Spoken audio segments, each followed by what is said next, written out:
atención el Congreso, especialmente a la doctora Luisa, y por supuesto a Ibrahim Mohamed VI por su generosidad para invitarnos en esta tierra magnífica del Sáhara, que creo que es un lugar idóneo para hacer un festival de poesía, porque si hay un espacio poético es el desierto, donde se han inspirado los más brillantes poetas de la lengua árabe y también de la lengua española.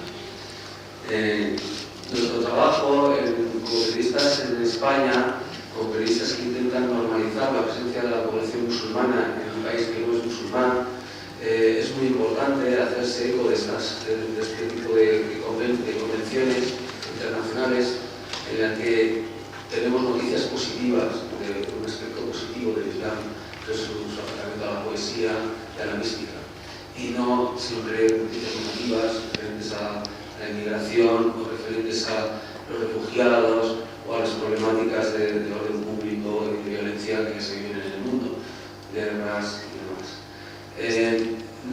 Mi trabajo como periodista es en dos ámbitos, uno en el ámbito de la prensa islámica especializada y luego en el ámbito de la prensa ordinaria, en la que intento hacer un acercamiento positivo hacia el Islam y hacia los musulmanes que viven en España, que son ya en este momento 2 millones de personas, y la mayor parte de ellas de origen magrebí. En cuanto al sufismo y la poesía sufi, pues en España hemos tenido grandes poetas sufis en Al-Andalus, pero yo quisiera hacer 2 preguntas que van dirigidas tanto a la organización como a cualquiera de los que estamos aquí respecto a la poesía sufi. Una es por qué la poesía mística del sufismo es universal. ¿Por qué creen ustedes que es universal? Y aquí hay gente de América, de Asia, de África, de Europa, hablando de poesía mística. Y a la vez, ¿por qué el sufismo es una corriente del Islam que ahora mismo está denostada, está marginada, está, digamos, para grandes sectores del Islam es algo como herético o como algo del pasado que ahora no tiene sentido? Quisiera hacer esa pregunta tanto a los ponentes, los organizadores del certamen, como a los demás que estamos aquí, ¿no? Porque se da esa dicotomía de que por un lado la poesía es mundialmente aceptada y por otro lado, desde el mundo islámico hay ese ataque al sufismo en la actualidad. Muchas gracias. بعجالة سأترجم السؤال، وهو قال في بداية الأستاذ سلامانية قدم الشكر الخاص باللجنة وشكر كذلك للمالك على هذا اللقاء الذي ينظم بالتالي السامي صاحب الجلالة. تحدث عن الشعر في مدينة العيون وعن الصحراء والقفار، وقال بأن عمله كصحافي يشتغل خارج الدول الإسلامية هو عمل صعب، خصوصا أنه يقوم بنشر ما هو إسلامي للمسلمين خارج أوطانهم في دول غير إسلامية. قال بأن هذا الموضوع هو موضوع جد مهم يقرب التصوف للناس، وهو موضوع يحارب تلك الصورة النمطية التي دائما تتحدث عن الإسلام، عن المهاجرين، عن الحروب، عن مواضيع من قبيل الصور النمطية التي نعرفها جميعا. عملنا يقول كصحفيين في بلاد غير إسلامية هو عمل صعب، ومن الأهمية بمكان التحدث عن التصوف. يقول لماذا التصوف هو عالمي؟ لماذا التصوف أحيانا ينظر إليه وكأنه شيء من الماضي؟ هذا هو السؤال الذي طرحه الزميل سلامانية. Primero que nada quiero agradecer a la universidad, a ustedes que nos han invitado, a la doctora Luisa, que muy gentilmente nos ha recordado, y a su majestad el rey también. Además, es nuestra primera vez aquí en Marruecos, así que es todo nuevo para nosotros. Yo vengo de la Argentina, y bueno, si bien el sufismo tiene una presencia muy viva, hay saudíes a lo largo del país, y también hay mucha poesía. No hay representantes actualmente de poesía mística en la Argentina.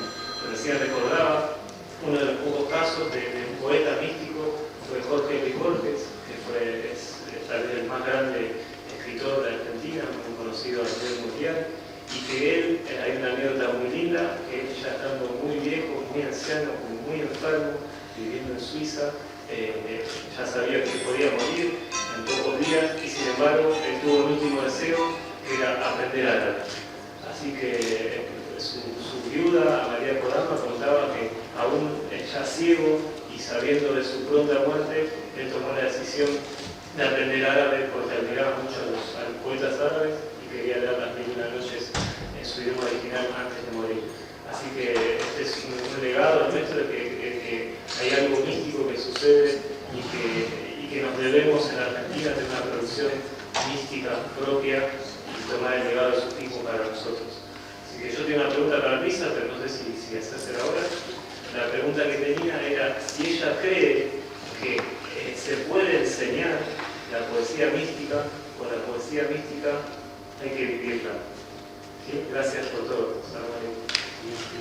السلام عليكم. برجالة الأخ شكر جميع الأستاذ وشكر المهتمين وشكر كذلك الأستاذة لويزا ويقدم شكرا كذلك لصاحب الجلالة لهذا اللقاء. تحدث عن بورخيس ترجم اللغة العربية. نحن في الجامعة تقدمنا العديد من كتابات بورخيس. السؤال الذي طرحه وجهه بخصوص إلى لويزا: هل يمكن تدريس التصوف أو فقط يمكن أن نعيش التصوف؟ ويقول بأننا في الأرجنتين نحن نحتاج إلى مثل هذه اللقاءات. شكرا. السلام عليكم. مراد مدير موقع الصحة والسكون. تقدم بجزيل الشكر لجهة العيون الساقية الحمراء ولإدارة مبادرة مهرجان والمنظمين على دعوتهم الكريمة للجسم الصحفي المحلي إلى جانب وسائل الإعلام الوطنية والدولية الحاضرة. كما أثمن انفتاح الجهة للجامعات الوطنية من خلال العديد من الأنشطة اللي كانت مع جامعة بنزور وجامعة الحسن الأول بسقط والآن مع جامعة سيدي محمد بن عبد الله بمدينة فاس. بالنسبة للسؤال من خلال البرنامج يبدو غياب نوع من الاحتفاء ورد الاعتبار العديد من الرموز ديال شيخ التصوف والعلماء اللي منهم من قضى نحبه كبعض اسماء محمد عبد الرحمن الطرجاوي ومحمد سالم عبد الفتاح وعلماء مدينة عبد الحبيب الله حي الله ومنهم من لا زال على قيد الحياة قضاء كسيدة السلامي وغيرهم. ثانيا كان ملحوظة: لماذا لا يطلق على الدورة اسم أحد رموز التصوف وتكون بشبه ديال الدورة الثانية كل دورة تسمى باسم رمز من رموز التصوف وشكرا. بالنسبة لقضية إنشاء بيت أو دار للشعر موجودة في شمال المغرب، وأمس الأول حاكم الشارقة استقبل وفد من الشعراء المغاربة الذين شاركوا في معرض الشارقة ومنهم الأستاذة أمينة البريدي، وطرحت عليه هذه الفكرة. قالت له مسؤول الحاكم: نأمل بأن تتعدد هذه الدار، ليس تكون دارة واحدة ولكن تكون عدة دور للشعر في المغرب. قال لها: سمي وأنعم، يعني أنه مستعد. بقي لنا نحن أن نجتهد ونسعى، ولا أخفيكم سرا أنني أعاهد نفسي على أن أمشي في هذا المسار مع الإخوان لكي نجعل العيون عاصمة للشعر العالمي إن شاء الله تعالى. هذه نيتي وأسأل الله مع الإخوان أن نحققها، ولا شيء يولد جاهزا. لذلك المهرجانات القادمة إن شاء الله المتكررة ستفعل ما إن شاء الله ما يثلج صدوركم. بالنسبة للالتفاتة لبعض الشعراء الذين رحلوا مثل الدكتور محمد برجاوي رحمه الله، قد كرمناه عام 1997 والرجل يستحق كل تقدير، وغيره من رجالات الشعر والأدب والفكر في هذه المنطقة هم كثر. سنحاول قدر ما أوتينا من دعم لإصدار إنتاجهم الشعري أو الأدبي أو الفكري بالنسبة للتصوف اللي قال السيد إيميليو من الأرجنتين، نعم في الجامعة عندنا تدريس مادة، ليست مادة تصوف كما هي، ولكن التصوف يدرس وهناك عدة أطروحات في التصوف، ليس فقط بالممارسة وإنما بالتدريس أيضا. وليس كل من درس التصوف فهو متصوف، وليس من لم يدرس التصوف فهو متصوف، لكن تكتمل الصورة وتكتمل التجربة إذا كانت التجربة الروحية مع التجربة الفكرية.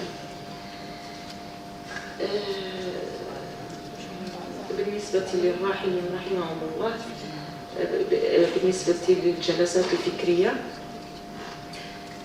حددت نوعية القصائد التي ستدرس، نظرا لأن الترجمة حاولنا ترجمة بعض القصائد وسنعرضها. يعني الحدث الآني رحمة الله عليهم، ولكن يمكن سنقوم بأمسيات شعرية خاصة لذكر مناقبهم رحمهم الله. وستنشر الأعمال أكيد إن شاء الله، ستوزع في الدورة القادمة إن شاء الله. أرجو أن لا أكون قد لم أجب على أحد سؤال من الأسئلة، لكنني أنا متواجدة معكم، وإن شاء الله الجلسات الفكرية ستشكي لكم في بعض الأسئلة مثل التي قالها الأخ عبد الحق صلابيرية. الأجوبة موجودة يعني أثناء تتبعكم لأشغال المهاجر ستنالون الأجوبة إن شاء الله، وأجدد شكري لكم جميعا.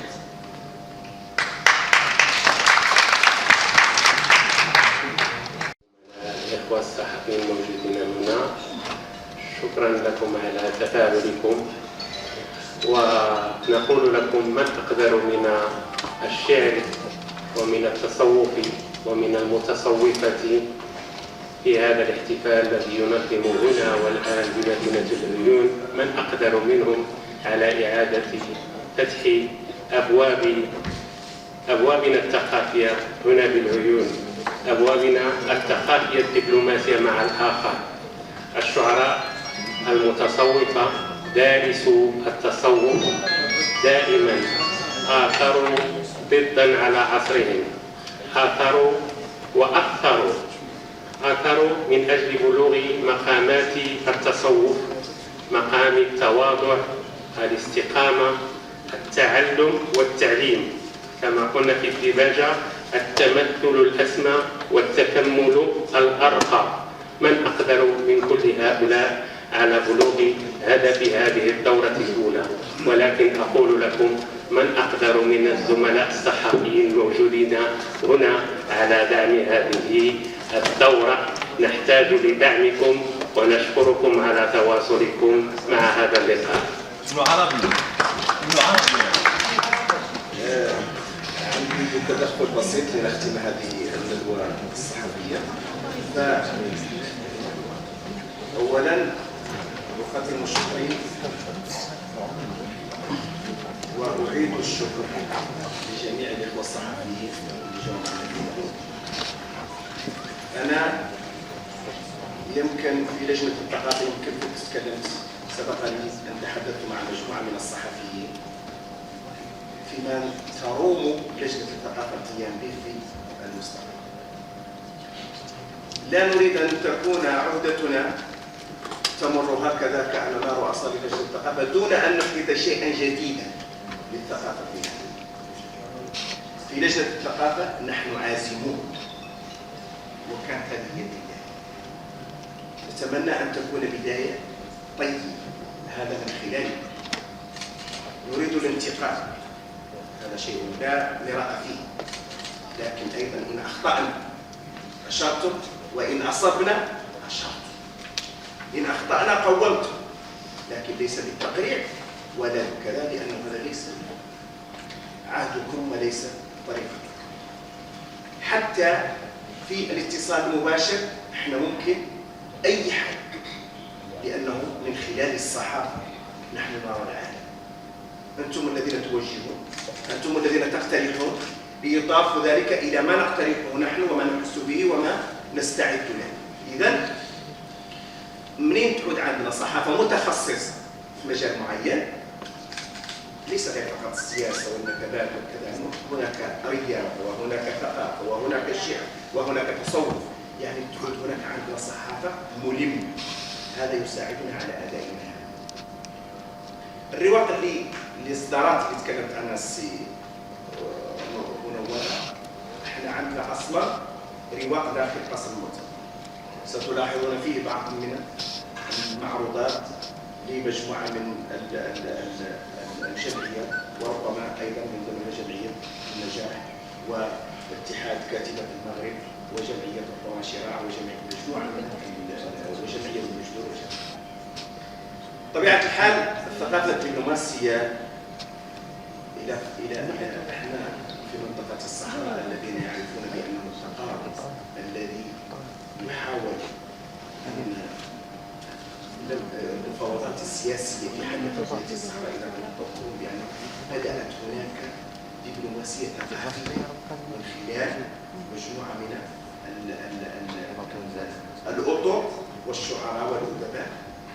نحن على مستوى العالمي نشتغل هذه الثقافة الدبلوماسية التي من خلالها نفتح الآفاق على مجموعة من الثقافات ومجموعة من الشعراء.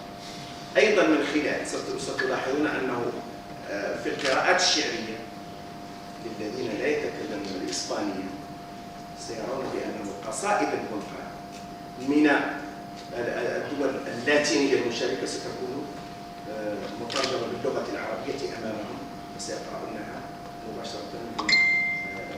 كنا قمنا بهذه العملية، كانت بعض القصائد. إذا البنيات الثقافية بتجي مختلفة، قد لا نستصدر شيئا، ولكن ليس هذا هو منتهى أملنا. نحن نعمل مع سأكشف سرا والدكتورة ميري حلال بأنه الآن حاليا نعمل على إعطاء بنية ثقافية حقيقية للجهة من خلال جمع التراث، من خلال معهد، من خلال متحف كبير، من خلال أساتذة متخصصين، من خلال نحن في لجنة الثقافة قد لا ترون انطلاقتنا هي انطلاقة خفية، لكن حينما ننطلق ستكون معنا لأن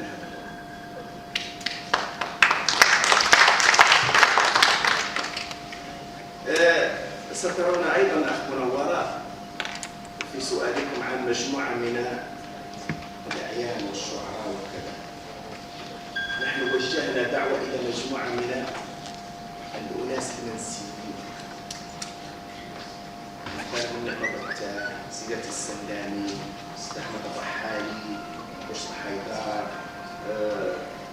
مجموعة من الأساتذة مهتمين في هذا المجال. نحن نعرفهم كامل لأنه احنا عشنا الأستاذ عبد الرحمن الحجاوي هذا علم، ولكن نحن في هذه الدورة اتفقنا على أن يكرم 3 أشخاص، واحد من الصحراء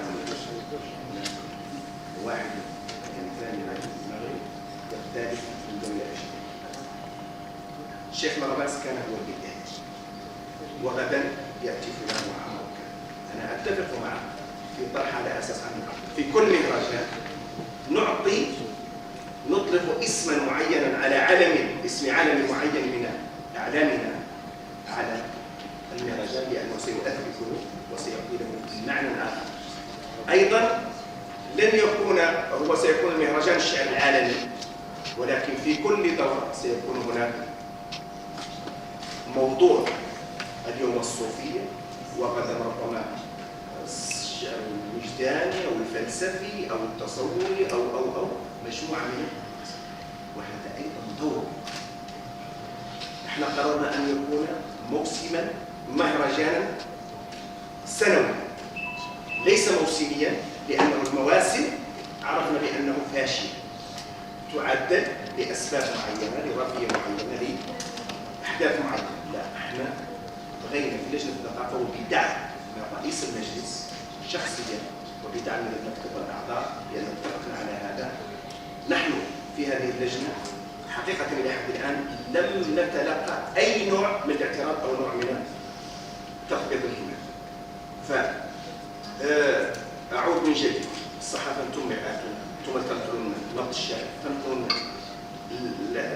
ما يراد من خلال هذه اللجنة.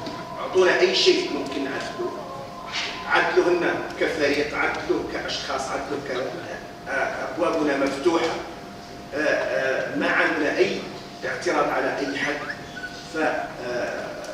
لو سمحت هذه الدورة، هذا المهرجان أشرف عليه هذه الذلة وجنود آخرين في الخفاء، نوجه لهم التحية من هنا.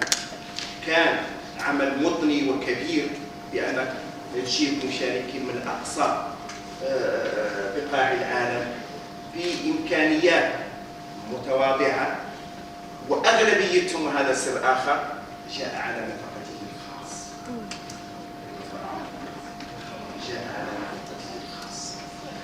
فلهذا شكرا لكم، توجيه من عندكم، تنوير من عندكم، ونحن على التنفيذ.